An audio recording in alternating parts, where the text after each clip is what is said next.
नमस्कार दोस्तों, स्वागत है आपका द पॉलिटिकल टेस्ट में और मैं हूं अजय सिन्हा। दोस्तों, आज लोकतंत्र का सबसे बड़ा पर्व है, यानी आज से उस त्योहार की शुरुआत हो गई है जिस त्योहार को मनाने के लिए जनता को 5 साल का इंतजार करना पड़ता है। आज से लोकसभा चुनाव की शुरुआत हो गई है, आज से मतदान की शुरुआत हो गई है और उत्तर प्रदेश की 8 लोकसभा सीटों पर आज जनता प्रत्याशियों के भविष्य का फैसला करेगी। दोस्तों, 8 लोकसभा सीटें हैं जिन पर 1,44,00,000 से ज्यादा मतदाता आज प्रत्याशियों के राजनीतिक दलों के भविष्य का चुनाव करेंगे। सबसे पहले बता दें दोस्तों कि सहारनपुर, कैराना, मुजफ्फरनगर, बिजनौर, नगीना, मुरादाबाद, रामपुर, पीलीभीत में मतदान हो रहा है और इस मतदान में आज भविष्य तय हो जाएगा कि कौन जीतेगा कौन हारेगा। आज लेकिन मैं बता देता हूं कि आज हवाओं का रुख बदलने वाला है। आज वो होने वाला है जिसकी उम्मीद ना भारतीय मीडिया ने की थी और ना ही बड़े बड़े राजनीतिक पंडितों ने की थी। दोस्तों, आज इन लोकसभा की 8 सीटों पर बीएसपी प्रचंड जीत हासिल करने वाली है, यानी उसके पक्ष में प्रचंड वोट पड़ने वाला है। और ये मैं इसलिए कह रहा हूं कि ये आंकड़े बता रहे हैं, यानी बसपा सुप्रीमो मायावती को आज पहले चरण में सीधी जीत मिलने की संभावनाएं हैं, क्योंकि वोटर्स का जो मूड है वो आज बैलेट बॉक्स में बंद होगा, यानी ईवीएम में बंद होगा और वहीं जो है बीएसपी का जीत की जो शुरुआत है, बीएसपी की जीत की शुरुआत वो भी आज बटन के साथ शुरुआत हो जाएगी, बटन दबने के साथ शुरुआत हो जाएगी। दोस्तों, सबसे पहले बता देते हैं कि 2019 में इन लोकसभा की 8 सीटों पर क्या परिणाम रहा था। इन 3 सीटों पर बीजेपी ने जीत दर्ज की थी, जिसमें पीलीभीत, कैराना और मुजफ्फरनगर थी। वहीं समाजवादी पार्टी ने 2 सीटों पर जीत दर्ज की थी, मुरादाबाद और रामपुर। वहीं बीएसपी की बात कर ले, बसपा सुप्रीमो मायावती की, तो उन्होंने सहारनपुर, बिजनौर और नगीना सीटों पर जीत दर्ज की थी। दोस्तों, सबसे बड़ी बात यह है कि स्थितियां 2019 से बहुत ज्यादा बदल गई हैं, यानी स्थितियां ऐसी हो गई हैं कि कल तक जो बीएसपी को पीछे मान रहे थे, अब वही बीएसपी को नंबर 1 मान रहे हैं। यानी इन 8 सीटों पर सीधे जो है वो बीएसपी बढ़त लेती हुई नजर आ रही है और ये मैं नहीं कह रहा बल्कि ये आंकड़े कह रहे हैं और प्रत्यक्ष को प्रमाण की जरूरत दोस्तों नहीं होती है। सबसे पहले चलिए 8 सीटों पर बात करते हैं। तो 8 सीटों में सबसे पहली सीट पर बात करते हैं पीलीभीत की। पीलीभीत से मौजूदा सांसद वरुण गांधी का भारतीय जनता पार्टी ने टिकट काट दिया और दे दिया जितिन प्रसाद को, जो कांग्रेस से बीजेपी में शामिल हुए थे। दोस्तों, भले ही कोई कुछ ना कहे, लेकिन टिकट कटने का दर्द दिल में होता है और वरुण गांधी के दिल में वही दर्द है जो बीजेपी ने उन्हें दिया है। और यह माना जा रहा है अंदर खाने कि वरुण गांधी जो है इस फैसले से बिल्कुल खुश नहीं थे और इसका असर आज दिख जाएगा वोटिंग के दौरान, जब जितिन प्रसाद के पक्ष में लोग वोट करेंगे, लेकिन वरुण गांधी की नाराजगी का असर दिखेगा। और पीलीभीत सीट पर यह माना जा रहा है कि बीएसपी और समाजवादी पार्टी की सीधी टक्कर हो सकती है इस सीट पर, पीलीभीत सीट पर, और बीजेपी को तगड़ा झटका लग सकता है। आज वोटर उसको तगड़ा झटका बीजेपी को दे सकते हैं। अब बात करते हैं कैराना की। तो कैराना सीट भी बीजेपी के हिस्से में थी। वहां पर अगर मुस्लिम वोटर्स की संख्या देखी जाए तो 5,45,000 के आसपास मुस्लिम वोटर हैं, वहीं 2.5 लाख के आसपास दलित वोटर हैं और जाट वोटर्स की संख्या भी 2.5 लाख है। दोस्तों, बीजेपी ने प्रदीप चौधरी को उतारा है, जो सिटिंग सांसद है वहां के, उन्हीं को टिकट मिला है। सपा ने इकरा हसन को उतारा है। तो बीएसपी ने रिटायर्ड जवान हैं श्रीपाल राणा, उनको बनाया है प्रत्याशी। अब बताते हैं इस सीट पर बीएसपी आगे कैसे है। दोस्तों, सबसे बड़ी बात यह है कि मुस्लिम वोटर सबसे ज्यादा तादाद में है, लगभग 5.5 लाख, जो बीजेपी को वोट नहीं देते हैं। यह माना जाता है कि मुस्लिम वोटर बीजेपी को वोट नहीं देते हैं। अगर अपवाद के तौर पर देख लें तो कुछ लोग भले ही दे दें, लेकिन बीजेपी को वोट मुस्लिम वोटर्स नहीं देते हैं। तो ये मुस्लिम वोट जो है वो 2 हिस्सों में बटेगा। वो बटेगा बीएसपी और समाजवादी पार्टी में। अगर आधा आधा मुस्लिम वोट मान भी लिया जाए, क्योंकि इधर समाजवादी पार्टी से मुस्लिम वोटर्स नाराज हैं रामपुर और मुरादाबाद सीट को लेकर, वो अभी मैं आगे उन दो सीटों के बारे में बताऊंगा, क्योंकि उन दो सीटों पर भी चुनाव हो रहा है, वोट पड़ रहे हैं। दलित वोटर की संख्या है दोस्तों लगभग 2.5 लाख, और श्रीपाल राणा जिस कम्युनिटी से आते हैं, जाट वोट भी लगभग 2.5 लाख के लगभग है। तो ये मान लीजिए कि सीधा दलित वोट 2.5 लाख जो है बीएसपी के खाते में जा रहा है। फिर जाट वोटर्स भी जो है वो 2.5 लाख के लगभग है, वो भी अच्छे खासे वोट बैंक जो है वो बीएसपी की ओर जा रहा है, और आधा मुस्लिम वोट लगभग 2.5 लाख से 3 लाख के बीच, यानी सीधी बढ़त बीएसपी प्रत्याशी को मिल रही है, सीधी बढ़त बीएसपी को मिल रही है। ये कैराना का दोस्तों गणित है, सियासी गणित। अब दोस्तों बात कर लेते हैं बिजनौर की। तो बिजनौर के जाति समीकरण की बात करें तो यहां भी 45% के लगभग मुस्लिम वोटर है, और बिजनौर सीट पर दलित वोटर्स की अगर बात कर ले तो 22% के लगभग जो है दलित वोटर्स हैं। यहां पर सिटिंग सांसद बीएसपी के हैं, आज वोट पड़ रहे हैं, और यह माना जा रहा है कि मुस्लिम और दलित गठजोड़ से बीएसपी जो है वो जीत के फैक्टर में अपने आप को आज बदलने वाली है, यानी बीएसपी के फेवर में बड़ा वोट पड़ने वाला है। ये बिजनौर सीट पर जो जाति समीकरण वहां बता रहा है वो।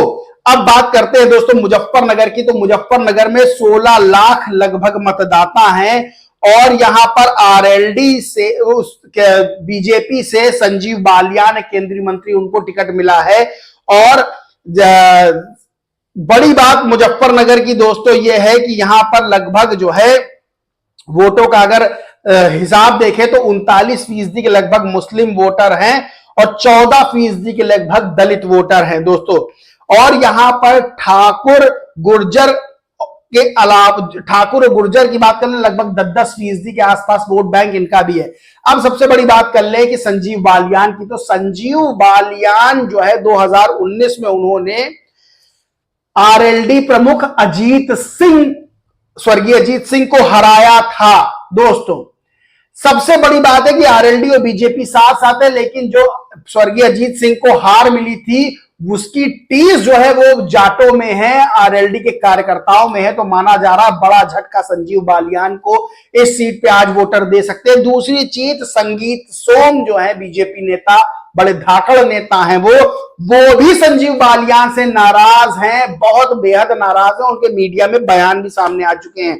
सबसे बड़ी बात यह है कि मुजफ्फरनगर सीट पर 10% के लगभग राजपूत वोटर्स है, वो भी बीजेपी से नाराज है। और ये सबको पता है किस तरह से राजपूत समाज बीजेपी के खिलाफ अपनी नाराजगी जाहिर करके महापंचायतें कर रहा है। तो यानी बीजेपी का पत्ता जो है मुजफ्फरनगर से आज कट हो सकता है, और इसकी सीधी बढ़त बीएसपी को मिलेगी, क्योंकि मुस्लिम वोटर और दलित वोट बैंक और जो Rajput vote bank, Rajputs of India के नाम से एक पेज है, वो लगातार बीएसपी प्रत्याशियों के जो है समर्थन में पोस्ट डाल रहा है, और बाकायदा डाल रहा है कि चढ़गुंडों की छाती पर मोहर लगेगी हाथी पर, बटन दबेगा हाथी पर। दोस्तों सबसे बड़ी बात है, यानी ठाकुर, दलित और मुस्लिम मिलकर बीएसपी प्रत्याशी को यहां पर जीत दिलाने का काम कर सकते हैं। दोस्तों रामपुर सीट की बात कर ले तो रामपुर में आपको पता ही किस तरह समाजवादी पार्टी दो खेमों में बटी है। रामपुर सीट समाजवादी पार्टी का आजम खान का गढ़ कही जाती थी, लेकिन वहां बीजेपी ने सेंध लगा दी। लेकिन सबसे बड़ी बात यह है कि इस बार चुनाव हो रहा है, और वो चुनाव जो है बीजेपी को हराने के लिए हो रहा है। और सबसे बड़ी बात यह है कि वहां मुस्लिम वोटर्स बड़ी तादाद में, यानी डोमिनेट करते हैं मुस्लिम वोटर्स। और मुस्लिम वोटर्स जो है वो एक तरफा वोट देना चाहते हैं, दो धड़े समाजवादी पार्टी के बीच में बढ़ गए हैं। यानी आजम खान खेमा जो है वो समाजवादी पार्टी के प्रत्याशी से नाराज नजर आ रहा है, और बाकायदा कई नेताओं ने घोषणा भी कर दी कि वो जो बीएसपी प्रत्याशी उनको समर्थन देंगे। और बीएसपी प्रत्याशी भी बाकायदा आजम खान के पोस्टर लेकर अपनी रैलियां निकालने, तो माना जा रहा है कि जो मुस्लिम वोटर्स है वो बीएसपी की ओर जा सकता है, और दलित वोट बैंक जो है वो तो बीएसपी की ओर जाएगा ही जाएगा। यानी यहां पर जो है वो बीजेपी को हराने के लिए बीएसपी का समर्थन मुस्लिम और दलित और जो अन्य वोट बैंक है वो कर रहे हैं। सबसे बड़ी बात दोस्तों ये है रामपुर की, यानी सीधी बढ़त यहां भी बीएसपी को नजर आ रही है। मुरादाबाद की बात कर ले दोस्तों, पीतल नगरी के नाम से मशहूर है, और मुरादाबाद की अगर बात कर ले तो यहां तो समाजवादी पार्टी ने अपने पैरों पर कुल्हाड़ी मार ली, यानी डॉक्टर एसटी हसन सांसद थे, बढ़िया उनकी छवि थी और डॉक्टर एसटी हसन का टिकट काट के रुचि वीरा को टिकट दे दिया गया। लगभग 50% से ज्यादा मुस्लिम वोटर्स हैं और एसटी हसन ने कह दिया कि मैं चुनाव प्रचार मुरादाबाद सीट पर समाजवादी पार्टी के लिए नहीं करूंगा। अब वहां का जो मुस्लिम वोटर्स है वो बीएसपी के पास जा रहे हैं, क्योंकि 50% से ज्यादा मुस्लिम वोटर वो बीजेपी को वोट नहीं करेंगे और वो करने जा रहे हैं वोट जो है बीएसपी के लिए। यानी आज मुरादाबाद पर जो वोट पड़ रहे हैं वो समझ लीजिए बीएसपी के फेवर में पड़ रहे हैं। बड़ी संख्या में जो है 50% से ज्यादा तो मुस्लिम वोटर वही जो है वोट जो है बीएसपी को कर रहे हैं। दोस्तों ये बातें आंकड़े बता रहे हैं कि किस तरह से एसटी हसन ने नाराजगी जाहिर की और एसटी हसन की नाराजगी जो है समाजवादी पार्टी पर भारी पड़ने वाली है। दोस्तों नगीना की बात कर ले तो नगीना सीट पर दोस्तों बीएसपी के सिटिंग सांसद हैं और नगीना सीट पर जो है बीएसपी की सिटिंग सांसद इस समय है और दलित वोट बैंक जो है वहां डोमिनेट करता है। जो बीएसपी का कोर वोट बैंक माना जाता है वहां फाइट बताई जा रही है कि बीएसपी, बीजेपी और दोस्तों चंद्रशेखर आजाद रावण जो आजाद समाज पार्टी से खड़े हुए हैं उनके बीच। लेकिन आजाद समाज पार्टी के प्रत्याशी चंद्रशेखर रावण के बारे में ये कहा जा रहा है कि वो एक माहौल भले ही बनाए हो लेकिन जो है वो बीएसपी का जो प्रत्याशी जो वहां का दलित वोटर है वो लगातार बीएसपी को जो है वो सपोर्ट कर रहा है। बीएसपी के प्रत्याशी हैं उनको सपोर्ट कर रहा है और सबसे बड़ी बात यह है कि 2019 में 5,68,000 वोट पाकर बीएसपी के गिरीश चंद्र चुनाव जीते थे। इस बार तो गिरीश चंद्र की जगह सुरेंद्र पाल सिंह को उतारा गया, लेकिन वहां सबसे पहली जो जनसभा की थी आकाश आनंद ने, उसके बाद से पूरा माहौल बदला है और ये वहां के जो दलित समुदाय है, दलित समाज है, वो लगातार बीएसपी के समर्थन में जो है बोल रहा है कि बीएसपी को ही वोट देंगे। और जिस तरह से एक आज वीडियो भी आया कि चंद्रशेखर आजाद रावण के समर्थकों ने, उनके जो बड़े पदाधिकारी पार्टी के, उन्होंने अभद्रता करने का बीएसपी प्रत्याशी सुरेंद्र पाल सिंह के साथ अभद्रता करने का काम किया। उसके बाद से जो वोट उनको आज मिलने थे वो भी सुन रहे हैं कि बीएसपी को जा रहे हैं। यानी यहां भी सीधी बढ़त बीएसपी को दोस्तों मिलती हुई नजर आ रही है। यानी यहां भी 8 ये सीटें हैं और 8 सीटों में बीएसपी कई सीटों पर तो लीड ले रही है और कई सीटों पर कांटे की टक्कर जो है उसकी चल रही है। कल तक जो लोग ये मान रहे थे कि बीएसपी बीजेपी की बी टीम है और बहुत पीछे है, वो कहीं फाइट में नहीं है, वहीं कल ओपिनियन पोल एक आया, उसने साफ बता दिया कि 4 मायावती की रैलियां हुई हैं और 4 सीटों पर जीत दिखा दी गई।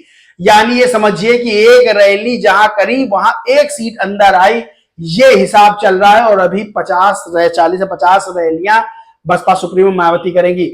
आज जो है वो 8 सीटों पर मतदान हो रहा है और ये माना जा रहा है कि इन 8 सीटों पर आज बीएसपी बड़ी जीत दर्ज कर सकती है। बसपा सुप्रीमो मायावती बड़ी जीत दर्ज कर सकती हैं और आज से जो 2024 लोकसभा चुनाव की जीत की जो शुरुआत है बीएसपी के लिए, वो आज से शुरू हो गई है। और 2024 के लोकसभा चुनाव में बीएसपी बहुत बड़ी राजनीतिक पार्टी के तौर पर सामने आने वाली है। और यह भी दावा किया जा रहा है कि इस बार 2024 में बसपा सुप्रीमो मायावती या तो प्रधानमंत्री बनेगी या फिर किंग मेकर की भूमिका निभाएंगी। दोस्तों इस पूरे मामले पर आपका क्या कहना है, क्या मानना है, कमेंट करके जरूर बताएं। वीडियो अच्छा लगा हो तो लाइक करें, खूब शेयर करें। चैनल को सब्सक्राइब नहीं किया है तो सब्सक्राइब करके बेल आइकन जरूर दबा लें। जय हिंद, जय भारत।